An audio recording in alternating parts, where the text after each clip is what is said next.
আসসালামু আলাইকুম রহমতুল্লাহি ওবরকাতুহু। সম্মানিত দর্শক, ইরান যুদ্ধ নিয়ে অদ্ভুত সব ঘটনা ঘটে চলছে।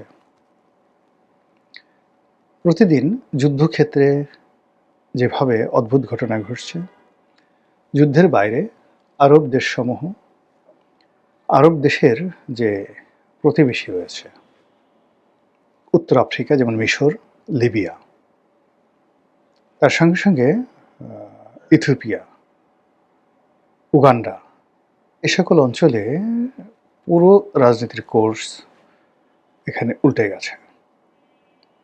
ইরানের সীমান্তবর্তী যে সকল দেশ রয়েছে, তুরস্কর পর এদিকে রাশিয়া, তারপরে আফগানিস্তান, এই পুরো যে ইরানের যে চারিদিকে যে প্রতিবেশী, তার সঙ্গে সঙ্গে আরব দেশ যে সকল হরমুজ প্রণালীর চারিদিকে যে দেশগুলো রয়েছে, Qatar, Bahrain, Saudi Arabia, Saudi Arabia সরাসরি নেই, পরে আর কি, তো দুবাই, মানে এখানে রীতিমতো পুরো রাজনীতির যে খেলা জমে উঠেছে, এই খেলা দ্বিতীয় বিশ্বযুদ্ধের আগেও এতটা নির্মম নিষ্ঠুর হয়নি। এই যুদ্ধে সরাসরি ইসরায়েল এবং আমেরিকা জড়িত। আর ইরানের সঙ্গে দৃশ্যত কেউ নেই, কিন্তু এখানে তুরস্ক লজিস্টিক সাপোর্ট দিচ্ছে। ইরানের সাথে চীন এবং রাশিয়া পরিপূর্ণভাবে তারা তাদের সমস্ত প্রযুক্তি দিয়ে, টাকা দিয়ে, অর্থ দিয়ে ইরানকে সর্বোচ্চ সহযোগিতা করে যাচ্ছে। যুদ্ধের ময়দানে ইরান একের পর এক আশ্চর্য ঘটনা ঘটিয়ে চলেছে, এবং এখন পর্যন্ত ইরান তাদের মধ্যম রেঞ্জের যে সকল অস্ত্র-শস্ত্র রয়েছে, এগুলো ব্যবহার করছে, এবং ব্যবহার করে আসলে সত্যিকার অর্থে ইসরায়েলের যে কী পরিমাণ ক্ষতি করেছে আমরা জানি না।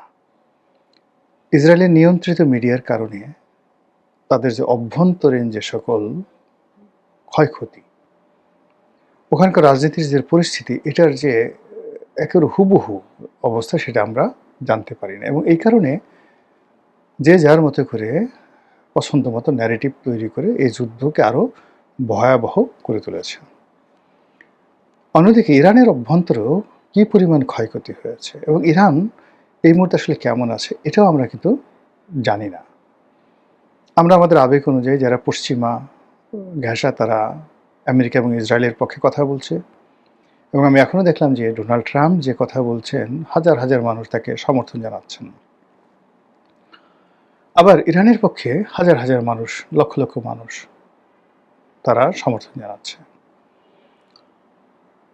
কিন্তু যেটি সত্য, একেবারে ধ্রুব সত্য, সেটি হলো এই যুদ্ধের আগে ইরানের যে রাজনৈতিক পরিস্থিতি ছিল, বিভেদ ছিল, এবং অনেকে রেজিমের বিরুদ্ধে বা রেজিম চেঞ্জের জন্য আমেরিকা এবং ইসরায়েলের সহযোগিতা পর্যন্ত নিয়েছিল, তারা সবাই এখন পুরো ইরানিয়ান হয়ে গেছে, দেশপ্রেমিক হয়ে গেছে।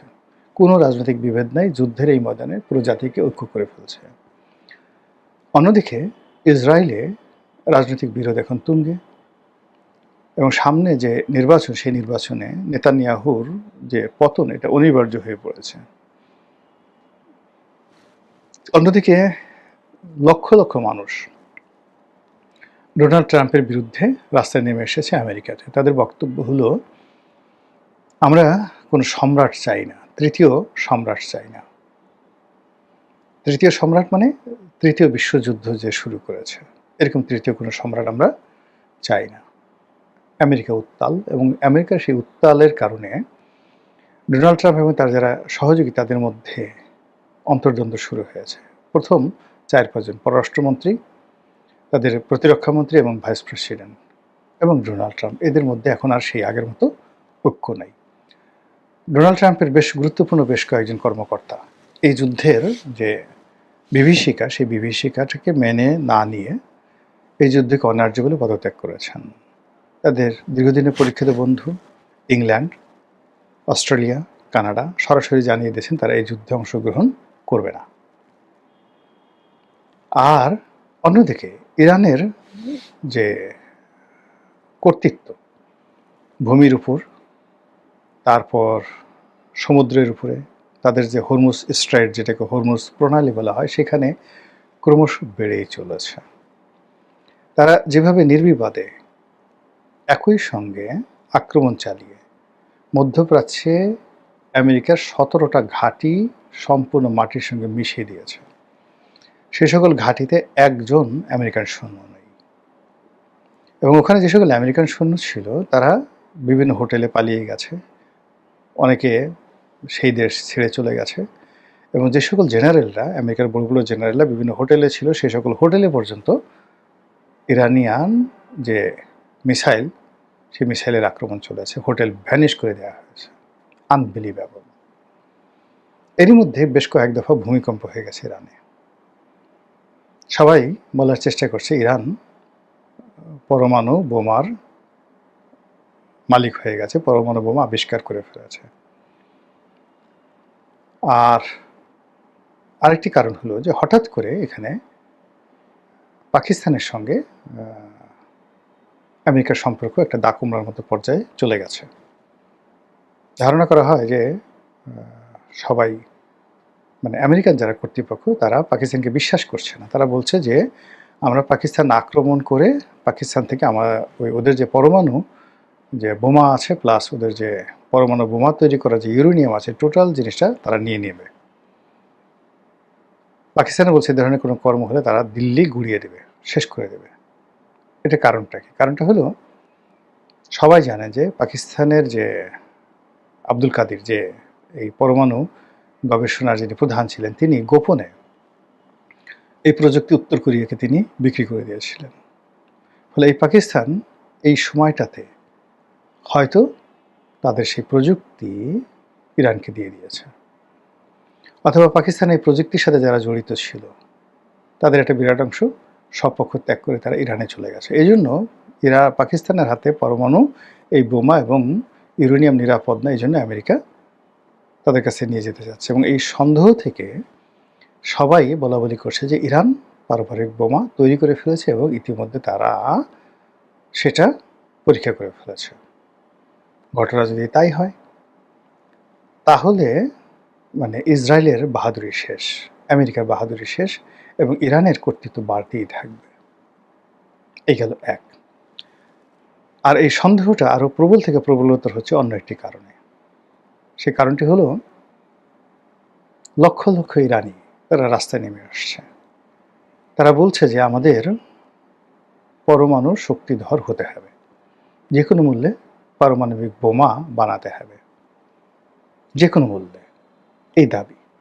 ফলে যে আন্তর্জাতিক পরমাণু শক্তি কমিশন রয়েছে, তো তাদের সঙ্গে ইরানের যে চুক্তি আছে, সেই চুক্তি থেকে ইরান যেন বের হয়ে আসে, এই জন্য তাদের জনগণ ইরানকে চাপ দিচ্ছে।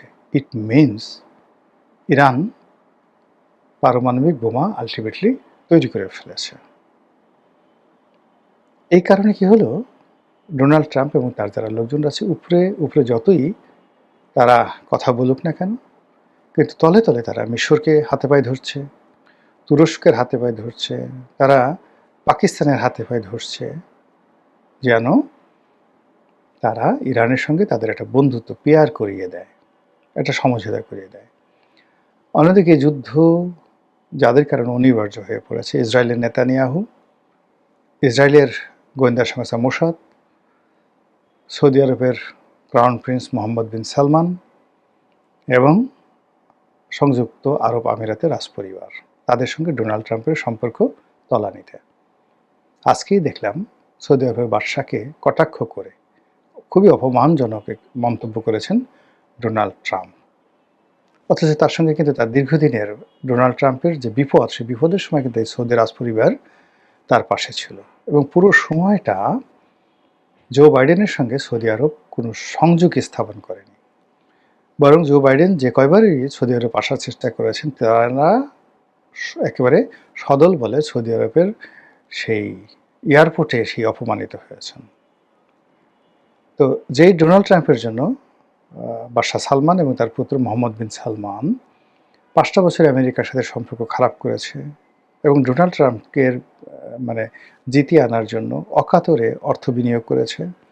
আর ডোনাল্ড ট্রাম্প ক্ষমতা আসার পরে ট্রিলিয়ন ডলারের তারা বাণিজ্য এবং সামরিক চুক্তি করেছে। এই যুদ্ধ ঈমান নষ্ট করে দিয়েছে ডোনাল্ড ট্রাম্পের। এখন সে তার বিশ্বস্ত পরীক্ষিত বন্ধুদেরকে অপমান করছে যে এরা আমার পা ধরতেছে, এরা মাথা নোয়াইতেছে ইত্যাদি বাজে বাজে কথাবার্তা। তো বোঝার চেষ্টা করুন যে কি অবস্থা তৈরি হয়েছে। ইরান যুদ্ধের কি পরিণত হবে এখন আমি বলছি আমি জানি না। যেটা বললাম এই সার্বিক খবরাখবর থেকে যতটুকু বুঝেছি ততটুকু বললাম। মহান আল্লাহ আমাদের সবাইকে হেদায়েত দান করুন এবং হেফাজত করুন। আসসালামু আলাইকুম ওয়া রাহমাতুল্লাহি ওয়া বারাকাতুহু।